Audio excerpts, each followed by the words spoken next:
बात है अपने जीवन पाथे की, लेकिन बड़े मौकों की है। सत्ता का अहंकार और बल का अहंकार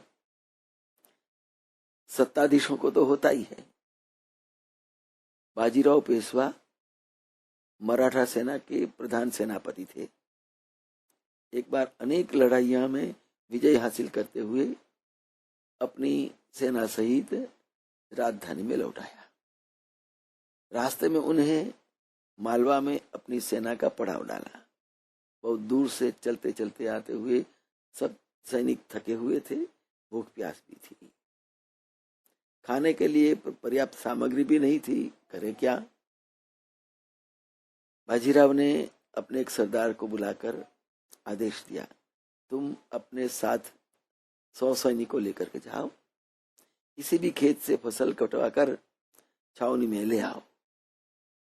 सरदार सेना की एक टुकड़ी लेकर गांव को चल पड़ा। रास्ते में उसे एक किसान दिखाई दिया। सरदार ने उसे कहा, देखो तुम मुझे इस इलाके के सबसे बड़े खेत पर ले जाओ। किसान उन्हें एक बहुत बड़े खेत के पास ले गया। सरदार ने सैनिकों को आदेश दिया, सारी फसल काट लो और अपने अपने बोरों में भर लो। यह सुनकर किसान घबराया और चकराया भी। उसने हाथ जोड़कर कहा, महाराज महाराज, आप इस खेत की फसल न काटें, मैं आपको एक दूसरे खेत पर ले चलता हूं। उस खेत की फसल पक कर एकदम तैयार हो गई है। सरदार अपने सैनिकों को लेकर के दूसरे खेत की ओर चल पड़े। वह खेत था कुछ मीलों की दूर पर, था भी बहुत छोटा। किसान वहां पहुंच के कहा, महाराज आपको जितनी फसल चाहिए इस खेत से कटवा लीजिए। सरदार ने किसान की ओर गुस्से में आकर के कहा, उसने किसान से पूछा, यह खेत तो बहुत छोटा है, तुम हमें यहाँ वहां से इतनी दूर क्यों ले आए?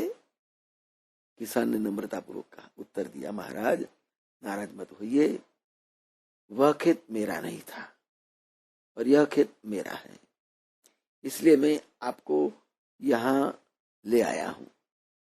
किसान के जवाब से सरदार का गुस्सा बिल्कुल ठंडा हो गया।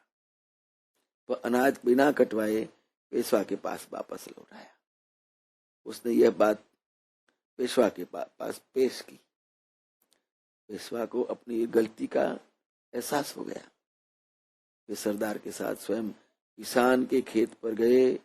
उन्होंने किसान को उसकी फसल के बदले में ढेर सारी अशरफियां दी और उस फसल कटवा कर छावनी में ले गए और सबको खिलाया। देखिए, इसमें से लेना यही है, नम्रता का परिणाम कैसा बड़ा अच्छा मिलता है।